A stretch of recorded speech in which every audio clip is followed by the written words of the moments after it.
doutor Eduardo.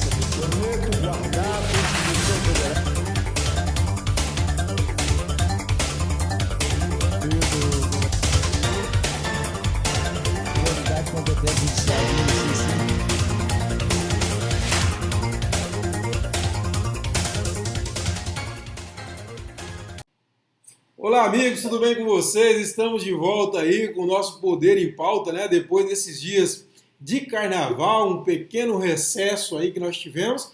E a coisa agora pega para valer. Agora não é mais treino, agora é jogo. Por quê? Porque o mês de março, como disse para mim um político, como tem sido dito lá em Brasília, disse que é o mês de cachorro louco, né? Que vai ser uma doideira aqui, porque abriu a janela. E essa mudança de partido vai ser uma coisa muito frenética esse mês. Nós vamos ter umas surpresas aí durante esse mês. E nós começamos a falar então sobre essas questões agora para valer. Estamos realmente em processo eleitoral. Passado esse mês de março, início de abril, aí começam as articulações para a composição de chapa. Julho já estão definidas as convenções e aí a eleição. Então nós estamos praticamente em processo eleitoral. E nessa edição nós vamos discutir se o vice-governador Wanderley Barbosa vai mesmo consolidar sua pré-candidatura, se ele vai conseguir isso depois daquele barulho que teve semana passada. O Helenil, que disse para mim que o MDB precisa primeiro resolver suas questões internas para depois falar de buscar quadros fora do partido. O Milton Neres, o Cleito Pinheiro e o delegado Will Hudson, que estão aí disputando a vaga de candidato do PDT no Tocantins, que passou por renovação, inclusive vamos falar sobre isso. O Jairo Mariano é o novo presidente regional e qual que é o caminho da senadora Cátia Abreu.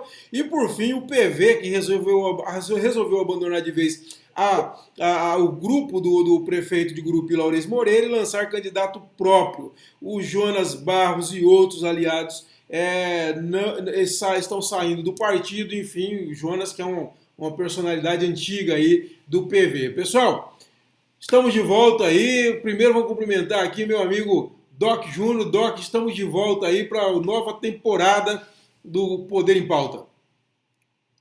Rapaz, já estamos parecendo Netflix, hein? Vindo só de temporada em temporada. Que bom, né? Todos bem-vindos novamente. Vamos agora de vez discutir a política do Tocantins aí, porque um ano eleitoral realmente vai trazer uma série de novos fatos, novos acontecimentos que acabam influenciando e direcionando os meandros da política daqui para outubro, né? Certeza. Daqui para outubro é muita água debaixo dessa ponte. Um abraço a todos os nossos queridos amigos que assistem o programa e vamos lá, retomar. Zaca, bem-vindo de volta, Zaca, depois de um carnaval. Você agitou muito o carnaval, Zaca?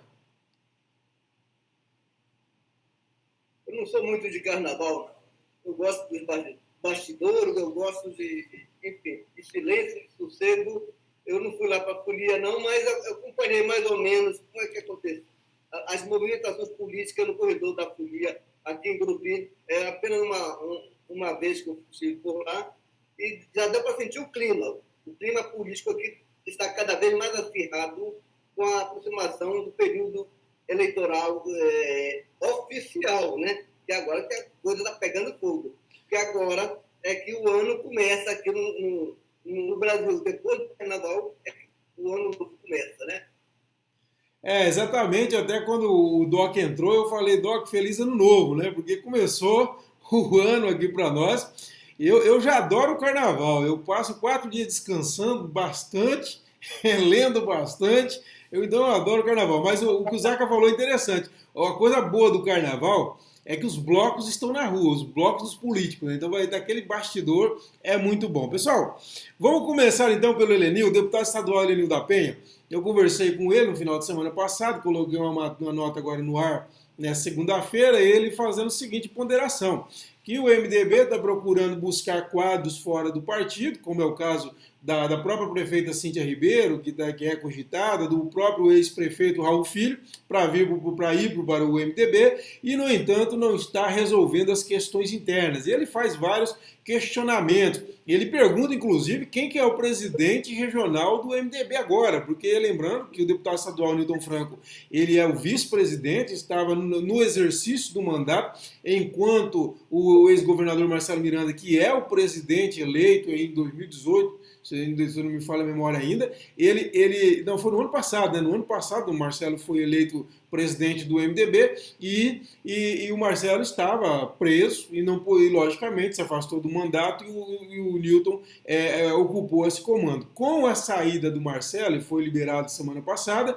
como fica? Que aí, nesse contexto, o Elenil pergunta quem é o MDB. E ele diz o seguinte, que o partido não está se preocupando com a formação das chapas de vereador, que hoje, sem coligação, é um tema fundamental nos partidos, e com isso ele diz que não tem como o partido falar de candidatura a prefeito se não falar dessas chapas de vereador. E ele cobra uma solução paraguaína, onde o MDB tem 2 pré-candidatos, ele, Elenil, e também o deputado estadual Jorge Frederico. Vamos começar então aí com o nosso amigo Doc. Doc, como você vê essa discussão aí? O MDB sempre tem um tema em debate, né? Sempre, né? O MDB é cheio de novelos de linha para serem desenrolados, né? Mas, assim, o Elenil não tá errado de todo, mas também não está certo de todo. Achei que essa declaração que ele te deu foi um tanto quanto pesada, porque deixou de respeitar o colega Newton Franco, né? E que pese ser vice, está na presidência do MDB, está fazendo as articulações, em que pese não ter resolvido o problema dele, mas pelo menos tem feito o papel que cabe a ele de liderar o partido nas cidades do interior e também em Palmas.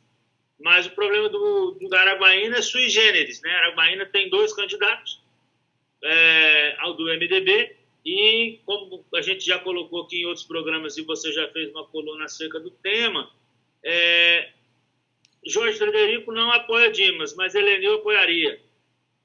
Se o candidato for o Elenil, o Jorge Frederico vem. E o Ronaldo Dimas vem. Mas se o candidato for o Jorge Frederico, o Dimas não vem. E aí só o Elenil queria em razão da obrigação partidária de apoiar o colega. É uma situação bastante sui generis, na verdade. O MDB, a gente já disse aqui, é sólido, assim, com toda tranquilidade, mesmo em Paraíso. Apenas e tão somente. Nas outras cidades ele capenga, passa por dificuldades. Eu tive informação de que a Dulce Miranda fez um convite ao prefeito Joaquim Maia, de Porto Nacional, para se filiar ao MDB, para disputar a reeleição pelo MDB lá. A gente sabe também dos vínculos do PV, aonde Joaquim Maia está hoje, com o MDB. Foi uma parceria de sucesso durante muito tempo, enquanto Marcelo Miranda governou o Estado. Então, assim, a tendência é que o MDB se fortaleça, porque um partido grande igual ele, na hora do estica-rebenta, as coisas acontecem, as coisas acabam por fluírem, né? Mas, especificamente em Palmas, as 2 opções que você trouxe à tona aí no seu introito do programa, para o MDB é ruim, na minha visão. Tanto Raul Filho quanto Cíntia Ribeiro. No MDB, são opções ruins. Não daria o caldo que o MDB quer fazer nas eleições. Na minha visão, o Raul traria uma série de desagregações dentro do partido e, na minha visão, a Cíntia também traria essa série de agregações, porque ficaria, como dito no ditado popular, muito cacique para pouco índio. E daí não vai dar. Esses 2 aí no MDB, para uma eleição municipal, acho que desagrega, eu acho que conturba mais o ambiente do que traz paz. Não vejo a hipótese do MDB, pelo menos ao meu ver, e pelo que eu conheço do pessoal que comanda e está lá, não vejo possibilidade do MDB trazer essas 2 figuras para disputar a Prefeitura de Palmas, não. Zacarias, aí em Gurupi também o MDB parece que está no momento de DR, né? Está conversando aí, os vereadores estão insatisfeitos, parece que tem vereador saindo. Eu falei com o presidente Walter Júnior, ele chegou a me negar que havia uma crise aí, que não é uma crise, que ele já está bem acertado com os novos quadros do MDB, enfim, com pessoas também históricas do MDB. Como que você vê esse drama, essa situação toda do MDB e especificamente, você tem acompanhado aí em Gurupi, como que está? Olha, no caso do MDB de Gurupi, percebe claramente que o MDB aqui na nossa cidade já não é mais aquele de antes, entendeu? Que tinha lideranças mais sólidas, mais consistentes, né? Já está claro que os 3 vereadores hoje que compõem a bancada do MDB na Câmara de Vereadores estão esperando a janela política para trocar de partido. Ou seja, de três vagas que o MDB tinha na Câmara de Vereadores, não vai ter nenhuma. Isso mostra que a ida, essa candidatura do Walter Júnior ao partido, ao ele assumir o partido, realmente criou aquela cisão ainda mais no MDB de Gurupi. Ele não conseguiu agregar liderança mais sólida no partido, né, para dar mais musculatura à sua provável candidatura de prefeito de Gurupi. Ficaram umas pessoas numa liderança no MDB, alguns expressivos, mas com toda certeza, tão logo sai a janela partidária, além desses 3 vereadores do MDB, outras lideranças também vão sair do partido e vão procurar se agasalhar em uma outra legenda. O MDB, que é um partido fundamental na história do Tocantins, né? Desde o princípio, o MDB, por exemplo, só veio deixar de participar de eleições estaduais agora em 2018, nos 30 anos do Estado, sempre esteve presente. No entanto, entrou numa crise mesmo, numa crise partidária que é nacional, que não é só também do MDB, mas especificamente no Tocantins, realmente ele vem perdendo força. Nós vemos outros partidos aí ganhando espaço, né, ocupando bem espaço. O DEM, por exemplo, que é o partido nacional do momento em ascensão, e aqui no Tocantins também vive esse momento de ascensão com muitos prefeitos aderindo agora, apesar dessa disputa interna entre o grupo da Dorinha e o governador e o Gaguinho. No caso dessa eleição municipal, eu concordo com o que os colegas falaram, a gente vê o MDB enfraquecido, a gente vê o MDB que não é, como o Zacarias falou muito bem, não só em Gurupi, mas no estado todo, aquele MDB velho de guerra do passado aqui no estado. Com exceção muito bem lembrada pelo nosso amigo Doc Júnior, de Paraíso, onde o Dr. Moisés Avelino ainda é muito forte e o vice dele, atual vice, que é o pré-candidato dele, que é o Celso Moraes, é um candidato muito forte lá em Paraíso. Fora isso, vamos ter casos pontuais, mas nas principais cidades a gente vê realmente um enfraquecimento do MDB. O que pode ter de exceção lá em Araguaína, se o Jorge Frederico, realmente parece que há uma tendência pró-Jorge Frederico para ser o candidato lá, mas apesar que não há nenhuma definição nesse sentido. Pessoal, seguinte, outra pauta então, a gente vai emendar 2 pautas. Primeiro, o PDT procura-se um candidato a prefeito. Esse é o tema do PDT. E o PDT aqui em Palmas tem o Milton Neres, o vereador Milton Neres, o presidente do CISEP, Cleiton Pinheiro, que falou para mim, inclusive, que já está definida a filiação dele no PDT, e também o delegado Hudson Guimarães também, que pode se filiar ao PDT também, apesar aí de estar na rede, né? Não sei como que vai ser isso, mas há uma conversa também que ele poderia ir para o PDT. E vamos já colocar o seguinte, o PDT, que era da senadora Cátia Abreu, a senadora Cátia Abreu confirmou para mim realmente que está deixando o partido. A direção nacional já trocou o comando regional. O comando regional foi para o presidente da ATM, prefeito de Pedro Afonso, Jairo Mariano. E o Jairo Mariano tem uma história interessante. Ele era do PDT. Quando a senadora ingressou no PDT, um pouco antes da senadora, uns meses antes, quando a senadora ainda conversava com o PDT, ele viu que a senadora ia se filiar ao PDT, ele pediu desfiliação do PDT. E agora, com a senadora já começou a cogitar que ela sairia, ele sentiu essa informação também lá em Brasília, que ela sairia, ele voltou para o PDT e articulou com o Carlos Lupe, o presidente nacional, a volta dele para o PDT. E agora tem a senadora ainda que não se definiu. E em Brasília eu já fiquei sabendo que ela conversou com o próprio PSDB, com o progressista, com republicanos, e tem a opção agora do PSD, que ela foi uma das fundadoras do Brasil, e o filho dela é o presidente regional, o deputado federal Irajá Abreu. A senadora me disse que está em fase final de conversa com o partido no qual ela vai se filiar. Bom, vamos lá, Zacarias, o PDT, o que você me conta do PDT? O que você pensa dele? Antes de falar especificamente do PDT, eu quero dar um toque, né, falar sobre a nossa senadora Cátia Abreu. Essa mulher realmente ela é pródiga. Eu acho que ela vai entrar para o livro do Guinness como a política que mais trocou de camisa enquanto estava de mandato, trocou de partido enquanto estava de mandato. Percebe que a cada eleição ela procura se agasalhar de acordo com os interesses dela, né? Então, eu fico pensando, agora ela vai para um outro partido, saiu do PDT e vai para outro partido.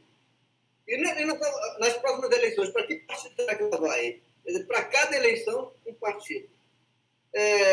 Eu vejo que a saída dela do PDT vai dar uma boa oxigenada ao partido. Assim como aconteceu com o presidente da TM, que retornou ao PDT, certamente outras lideranças vão se sentir mais confortáveis de voltar ao seio do PDT. E o PDT no Tocantins tem uma grande possibilidade de fazer um número considerável de prefeitos nessas eleições municipais. É um partido que soma na cidade onde não vai poder, onde não puder fazer a cabeça de chapa, certamente vai engrossar as fileiras de outros candidatos, de outros partidos, que vão consolidar bem determinados candidatos para ser eleito nas eleições municipais. Kleber. Doc, e você, como você vê esse embrolho todo do PDT, você acha que é um partido que possa destacar nessas eleições, com essas mudanças, com essa renovação, com essa oxigenação?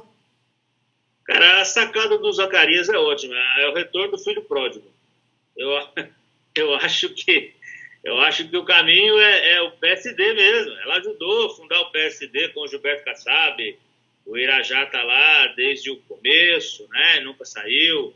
E, de certa forma, ela também detém o comando do PSD de uma forma indireta também, porque o Irajá, não porque é subordinado, não é isso, não interprete de forma errônea, mas é lógico que o Irajá discute o futuro do PSD com a mãe dele todos os dias, né?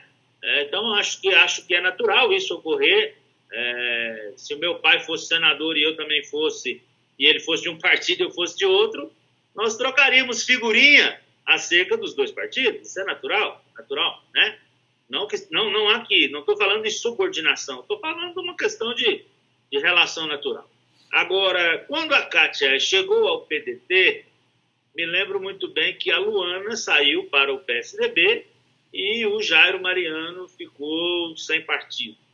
Eu liguei para a Luana na época, a Luana disse, olha, para mim é complicado, temos algumas divergências, e se realmente se concretizar a chegada da Cátia, eu vou sair.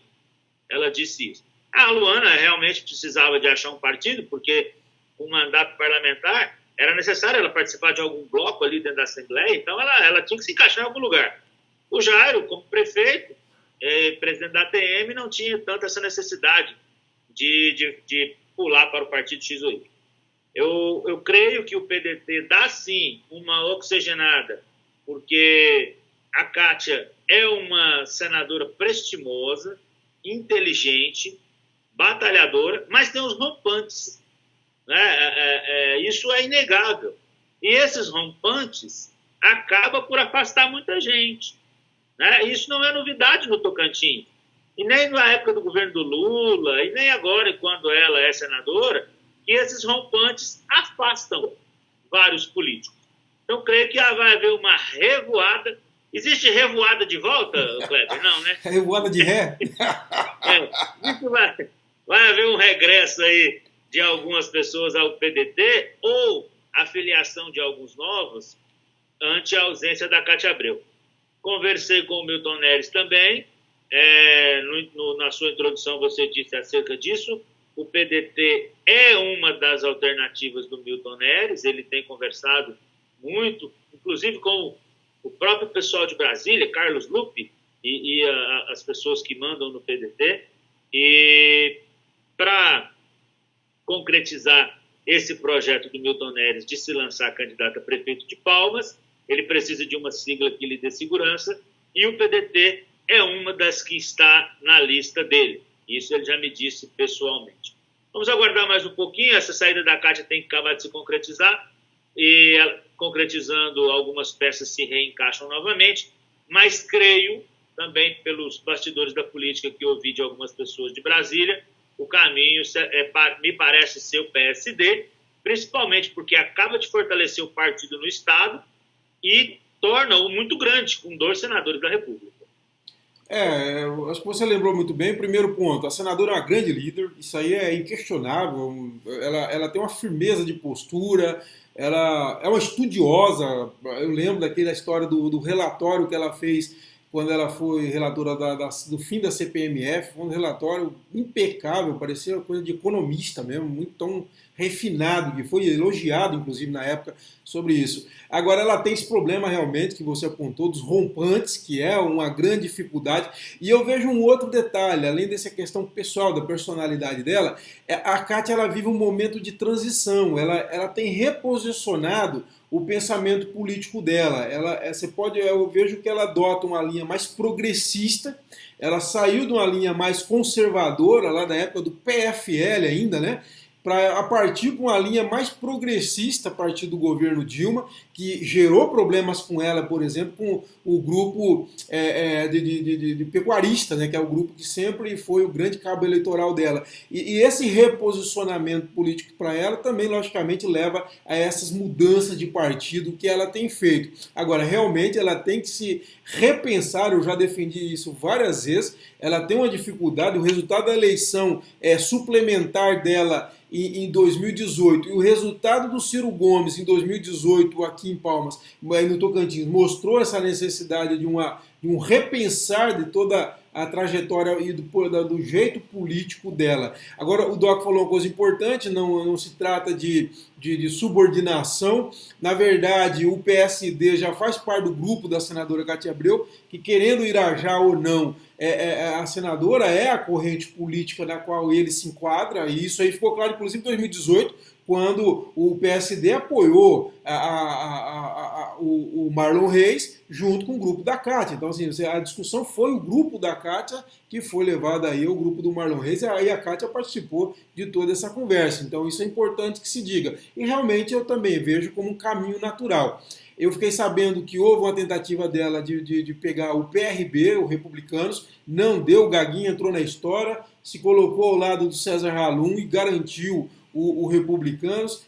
Chegou a história para mim que houve uma promessa de eleger 2 deputados federais em 2022 e um sintoma de uma presença do Gaguinho foi a filiação do Bruno Gaguinho, inclusive o Bruno Gaguinho o filho do Gaguinho se torna vice-presidente regional do Republicanos. Então há um sinal de que realmente houve uma movimentação do Gaguinho nesse sentido. Mas vamos estar acompanhando, a senadora deve anunciar aí nos próximos dias qual que será o partido dela, ok?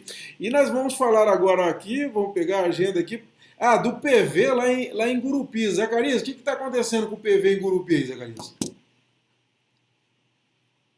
Está acontecendo o que já era esperado aqui no meio político de Gurupi, são as chamadas acomodações, as acomodações políticas, não estão acontecendo só nas outras cidades Tocantins, aqui mais ainda, né?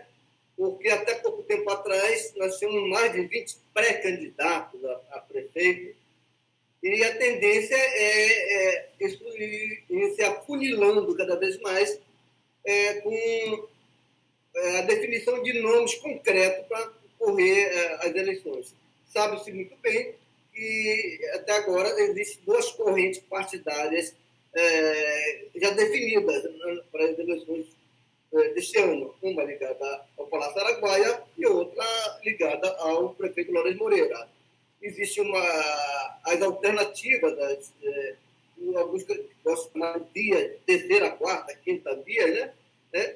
Mas entre essas vias está o PV, que é presidido pelo Pedro Dias. O PV sempre esteve do lado do prefeito Lourenço Moreira. Mas, dessa vez, o PV esteve reunido, né, com seus filiados, e a grande maioria resolveu optar por lançar candidatura própria. O PV já vinha sinalizando isso ao longo do tempo, que gostaria de lançar candidatura própria. Só que, como o prefeito Laurez Moreira, né, já tem um pré-candidato de sua preferência, e esse pré-candidato, no caso do Jair Torquato, né, ele tem uma certa, digamos assim, rejeição por parte de boa parte do partido. O partido resolveu fechar a questão em cima do nome do Pedro Dias para prefeito. Ou então poderia até apoiar um outro candidato, que não fosse Pedro Dias. Mas o PV está tendo dificuldade de apoiar o Jair Torquato. Com isso, aquelas pessoas que sempre foram ligadas ao prefeito Laurez e ao Gutierrez se viram na necessidade de sair do partido. Foi o que aconteceu com o Jonas Barros, né? E outras pessoas que são ligadas também, muito ligadas à prefeitura. E o PV agora, eu vejo com essa mudança, o PV sente com mais liberdade de alianças com outros partidos para tentar fortalecer ou a sua candidatura própria ou um outro nome que possa ser considerado mais competitivo, um nome de terceira via, que não seja o Pedro Dias, mas que seja um outro nome cujo idealismo esteja de acordo com aquilo que o partido prega na cidade. Especialmente porque percebe o seguinte, os partidos de oposição aqui no Gurupi, eu acho até curioso isso, reconhecem os grandes avanços que o Laurez conseguiu fazer na cidade na era do social, né, nessa parte social. No entanto, a cidade pecou muito nesses últimos 8 anos na questão do desenvolvimento econômico, na questão da geração de emprego. Então, eu acredito que quem for fazer oposição ao prefeito Laurez Moreira vai trabalhar muito essa questão do desenvolvimento econômico, enquanto certamente que o candidato do Laurez vai querer enaltecer e deve, né? Enaltecer as conquistas sociais. Mas, convenhamos, só conquistas sociais não desenvolvem uma cidade, somente uma cidade do porte e importância de Gurupi. Exatamente. Agora, o interessante você falar isso aí do ex-vereador Jonas Barros, era inimigo figadal do prefeito Laurez Moreira no primeiro mandato, né? Eu lembro de dar espaço para ele aqui, várias denúncias e debates, e hoje se tornou aí um aliado de primeira hora do Laurez, né? São coisas da política. Quer comentar, Doc, sobre essa questão? Eu quero comentar sobre o PV em si, e é rapidinho. Eu vejo o PV murchando.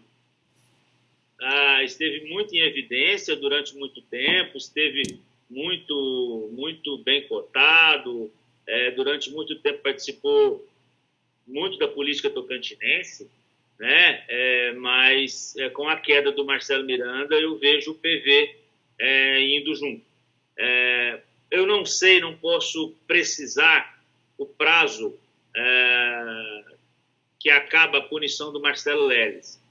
Eu acho que é 2 dias após a eleição, é 1 dia após a eleição, e você tem que estar elegível no dia da eleição e não no dia da posse. Então, assim, caso isso se confirme realmente, o doutor Leandro Manzano depois pode falar para a gente, porque ele sabe tudo disso aí, mas, assim, Marcelo Leles não podendo ser candidato a prefeito de Palmas, só tem candidato possível em Araguaína com o Issan Saado.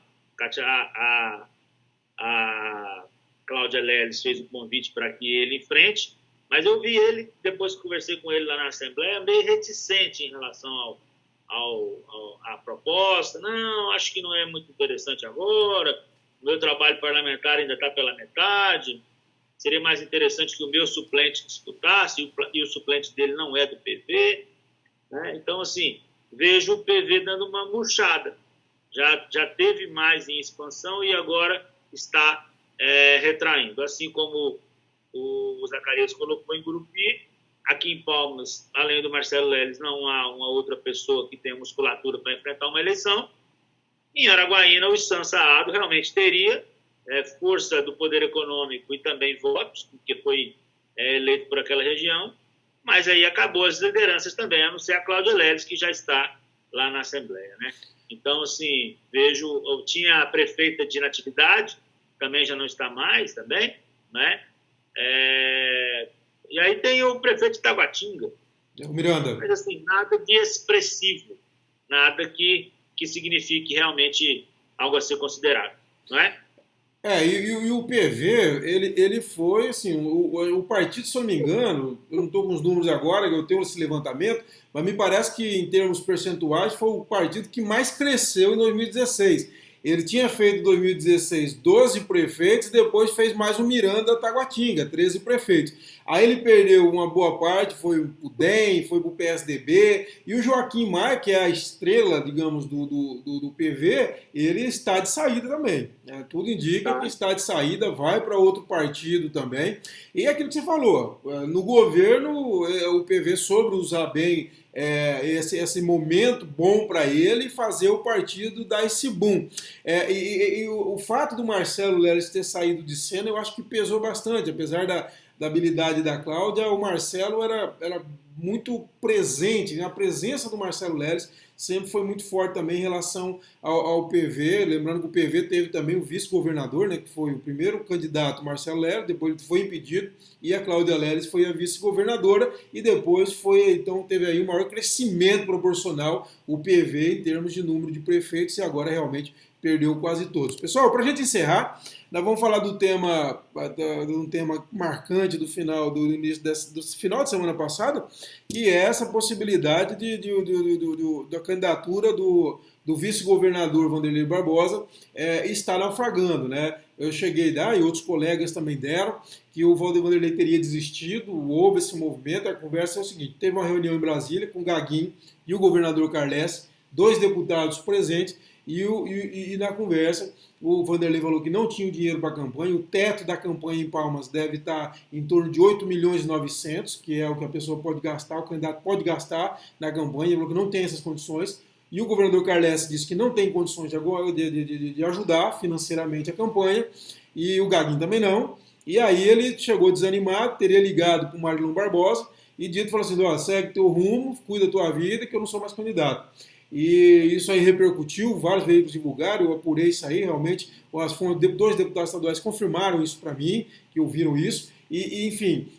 E depois o Wanderlei, depois de horas que a matéria estava no ar, diga-se, o Wanderlei é uma pessoa bem de reação imediata, e ele levou horas, a matéria foi ao ar 8h52, o Wanderlei ligou, já era umas 15 horas para falar que não é bem assim, nada empolgado, vamos dizer. A conversa com o Wanderlei, eu não vi nada empolgado, mas ele reafirmou que é pré-candidato, confirmou que via algumas dificuldades por conta dessa questão do funcionalismo. Palmas é uma cidade que o funcionalismo é muito forte, influencia demais, e está insatisfeito. Temos congelamento de progressão, temos database de 1%, então vários problemas aí que dificultam a candidatura do governo aqui. Bom, aí o Wanderlei, então, reafirmou que sou candidato, mas sem aquela empolgação. E eu pergunto, vamos começar aqui pelo nosso amigo Zacarias. Zaca, você acha que o Wanderlei consegue ainda dar essa volta e consolidar uma candidatura aqui em Palmas? O que você sente? Olha, dizem que onde há fumaça, há fogo, né?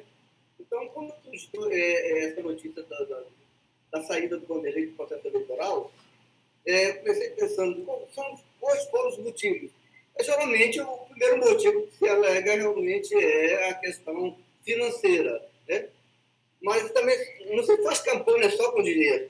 Se a pessoa não tiver uma boa articulação política, se não tiver entrosamento com outras lideranças partidárias, a coisa fica ruim. E também tem esse detalhe que você falou, da questão do funcionalismo público aí em Palmas, que é muito grande. O eleitorado que é funcionário público aí, em Palmas, é bastante expressivo. Então, não se pode simplesmente ignorar esse povo. Então, eu vejo assim, com uma certa dificuldade o nosso vice-governador defender, digamos assim, a bandeira do Estado, a bandeira do governo, né, do governo Carles, numa campanha eleitoral, diante disso. Tem coisas que, somente na campanha eleitoral, as coisas se afloram ainda mais. Então, diante disso, eu vejo o seguinte, que já está na hora do governo, o candidato do governo, não sei quem vai ser realmente o candidato do governo, que vai ser o Vanderlei, mas que seja alguém que possa dar uma resposta de esperança para esse eleitor, especificamente o eleitor que é funcionário público, já que Palmas é uma capital administrativa do Estado. E eu vejo que com o Vanderlei isso aí fica um pouco meio difícil. Então, cabe ao governo, certamente o governo deve estar analisando isso, porque certamente, constantemente, deve estar fazendo pesquisa de opinião pública para todo o interno, né? A chamada pesquisa quantitativa, para conhecer melhor o eleitorado da cidade e procurar resolver os problemas que surgem, que aparecem, que são apontados nessa pesquisa. E, diante disso, ver qual é o melhor candidato que o governo pode apresentar diante desse quadro. Kleber. Doc, e aí, como que você vê todo esse imbróglio? Isso não é fácil não, né, Cleber? Cara, imbróglio, o nome do negócio é imbróglio mesmo. Eu acho assim, existem muitas fontes confirmaram para você, várias fontes também confirmaram para mim que o propósito do Vanderlei era realmente desistir. Vanderlei já fez isso outras vezes, enquanto deputado. Ele disse que era candidato a vereador a prefeito de Palmas, batia no Amasta todos os dias no púlpito da Assembleia. A administração do Amasta foi criticada dia após dia enquanto o Vanderlei era deputado. Mas aí depois ele partiu para outro projeto e foi com o Carles ser vice-governador. Articulou muito bem, porque o Vanderlei é extremamente articulador. Ele articulou ali, eu posso dizer assim, de forma empírica, é claro, mas eu posso dizer que o poder econômico do Carles é responsável por 40% da eleição dele e 60% é a articulação do Vanderlei. A minha convicção é essa, esses percentuais aí.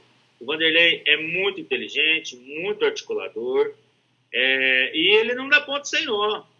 Para ele ter feito uma desistência dessa, ou é um projeto maior, ou, como o Zacarias disse, pesquisas extremamente desfavoráveis. Não é? Ou está faltando dinheiro, ou pesquisa desfavorável, ou é um projeto maior. Eu não sei realmente qual dos três fatores, mas o certo é que o Vanderlei chegou a desistir, sim. Ele chegou a desistir, sim. Depois algumas outras circunstâncias, não estava na hora de divulgar isso, a imprensa virou um rastilho de pólvora, virou uma confusão, vai queimar o palácio posteriormente. Então foi o seguinte, vamos manter a candidatura até aparecer um outro. Na minha visão, mais ou menos por aí. Porque várias pessoas do Palácio Araguaia ligaram para mim, ligaram para o Arnaldo Filho também, que soltou em primeira mão, você estava no seu cruzeiro, né? E questionando esse fato. Então, vejo muito mais como uma questão assim, vixe, não era para o povo saber agora que a gente ia largar a mão disso.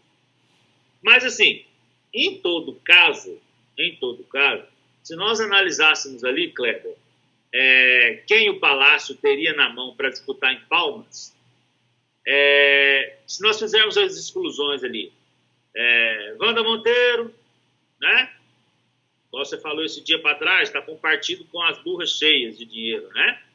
Só seria isso também, porque eu acho que o capital político da Wanda ainda é pequeno para uma eleição dessa envergadura, né? Aí você tem mais quem? O próprio Léo, filho dele, não sei, está muito interligado, cordão umbilical muito ligado. Não dá para tirar o Vanderlei para pôr o Léo, não vai resolver, né? Sobrou o Gaguinho. Agora, quem de nós não sabe que o Gaguinho queria ser prefeito de Luzimangues caso ele conseguisse a emancipação? O perfil do Gaguinho é extremamente executivo, Kleber. Executivo ao extremo. Ele está ali como deputado por uma circunstância, mas o perfil dele é executivo, não é? Então, assim, eu creio que se o Gaguinho entrar na parada, se o Gaguinho realmente vier ser o candidato do Palácio Araguaia, começou a perigar para o lado da Cíntia. Porque até agora A Cíntia é reina absoluta, principalmente se tivesse tanto de candidato, que se falam como pré-candidatos aí, de correntes ideológicas X, Y, Z. Né? Se o Gaguinho entrar na parada, começou a complicar. Por quê? Porque a maior força da Cíntia não é a máquina, não é o poder econômico, não é a máquina ao seu dispor. E aí, no econômico, o Gaguinho teria condições, né? Com o apoio do Palácio. Aí, exatamente o problema que o Vanderlei tem, né? Nós estamos mal com o funcionalismo público. Cara, quando o Gaguinho foi governador, ele foi a maior mãe que o funcionalismo público já teve. Ele só perde para o Marcelo Miranda.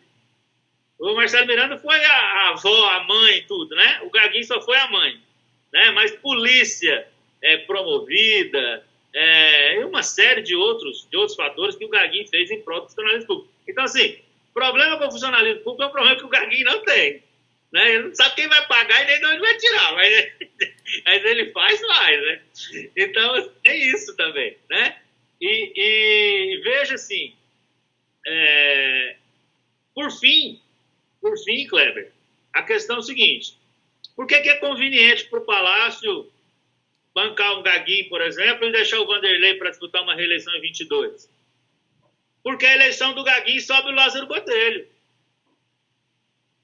Então, assim, o Lázaro Botelho hoje é uma mente desperdiçada dentro do Palácio, atuando numa secretaria de governo em que ele não tem a autonomia que precisava ter e nem a articulação política que ele tem em Brasília, porque o Lázaro Botelho foi, no último ano de mandato dele, o campeão de emendas do Tocantins. Foi o deputado que mais destinou recursos, dentre todos os 8, para as cidades do Tocantins. Então, assim, Carlesse tem dito, e a gente escuta isso de fontes do Palácio, que o Lázaro está desperdiçado. Mas como trazer o Lázaro? Se a Dorinha não vai, e se o Gaguinho acha também que não é a hora dele largar? O único jeito é eleger o Gaguinho. Então, assim, dentre os nomes que o Palácio tem, eu acho que o Gaguinho é o que mais se encaixa. E, não obstante a isso, essa questão da Wanda Monteiro ascender à presidência estadual do PSL, fontes nos garantem que tem o dedo do Gago também, né? Tem o dedo dele aí nessa história, né? Então, assim, o Gaguinho é muito articulador, ele age muito nas madrugadas, né? Ele diz que ele não dorme, diz que ele passa a madrugada conjecturando, né? Então, assim, eu não posso bancar essa candidatura, mas, ao meu ver, o único nome que o Palácio tem hoje para disputar com competitividade é o deputado Carlos Henrique Amorim Gaguinho. Agora eu quero falar o seguinte, que na verdade mostrou uma ponta do iceberg em relação ao Palácio Araguaia. A gente já vem falando sobre isso, já escrevi várias vezes sobre isso, escrevi hoje sobre isso, que mostra a dificuldade do Palácio Araguaia nessa eleição por conta de não ter saído aqueles 2 empréstimos de 583 milhões da Caixa Econômica Federal. Relembrando que nós sempre falamos aqui, em Palmas, que mostra um sintoma do caso, o Palácio não ganha eleição de 2000, né, com Anímar Ruiz, ele perdeu todas as eleições, e a dificuldade é essa: um Estado em crise fiscal, dificuldade financeira, dificuldade de imagem é grande perante a população, perante o servidor, e isso dificulta, logicamente, que o governo se torne protagonista de um processo eleitoral. Isso em Palmas e no Estado inteiro. Nas outras eleições, nós tivemos casos de municípios que o candidato pediu para o governador não ir até o município para não atrapalhar a campanha. E isso é muito duro, né? É muito duro. Então o governo apostou, pelo que eu senti, na liberação desses 2 empréstimos no final do ano passado. Se sai no final do ano passado, o governo se tornava protagonista dessa eleição, porque ele ia espalhar a obra por esse estado inteiro e, logicamente, onde fosse ia ser muito bem recebido e ia eleger gente para o estado inteiro e se tornava muito competitivo também em Palmas. Lembrando aqui que tem a NS15, né, e várias obras previstas dentro daquele dinheiro para Palmas. No entanto, não saiu, o dinheiro não saiu e não deve sair tão cedo, e mesmo que saia agora, abril, maio, não dá para capitalizar eleitoralmente dentro do processo eleitoral deste ano. Então, assim, o governo fica numa dificuldade. E isso é um processo que vem se repetindo, que só vai mudar o dia que nós tivermos condições de termos liquidez, o Estado ter capacidade de investimento. E isso que eu falo até no meu editorial de hoje, que o governo está pagando o ônus do ajuste que está sendo feito, medidas amargas e necessárias, que eu defendo, continuo defendendo, que precisa dessas medidas, mas que logicamente atrapalha eleitoralmente. O Estado agora ganhando liquidez, a partir do ano que vem, com certeza, até vislumbrando a eleição 2022, a imagem do governo, se seguir esse ritmo, se não recuar, começa a mudar. Mas para este ano, eu acho que vai ser uma situação muito difícil para o governo no processo eleitoral. Pessoal, é isso. Eu vou começar a despedir aqui, meu amigo Zacarias. Obrigado, Zacarias, mais uma vez por tua participação. Pois é, gente. Foi muito bom. E vamos esperar agora, para a próxima semana, sobre as novidades aqui na política tocantinense. Inclusive, tem gente já cobrando muito da gente, porque está demorando muito esse programa, quer dizer, está demorando a acontecer. Tem gente que defende que esse programa nosso seja diário. Só que isso aí, para Tocantins, é uma tarefa que não é nada fácil, né? Fazer um programa de vídeo pela internet diário aqui no Tocantins, realmente é uma atividade herculínea. Esse é o grande desafio. A gente está no caminho certo, porque nós... Meu amigo Doc, obrigado mais uma vez, Doc, por sua participação aqui. Valeu, Cleber, valeu demais. 16ª edição, né? Estamos indo longe, né? Muito longe. Um abraço a todos. Fiquem todos com Deus. Até segunda-feira que vem. Pessoal, é isso. Nós agradecemos mais uma vez. Convidamos você a curtir esse vídeo, compartilhar com todo mundo esse vídeo, se inscrever no nosso canal, que é muito importante. E é isso. Nós voltamos porque, como eu falei, esse mês de março, e como disse lá um político para mim de Brasília, é mês de cachorro louco. Vai ter muita notícia, vai ser um mês quente e nós vamos estar debatendo todos os assuntos aqui. Um abraço a todos e até a próxima. Doutor Educação da Polícia muito guardado,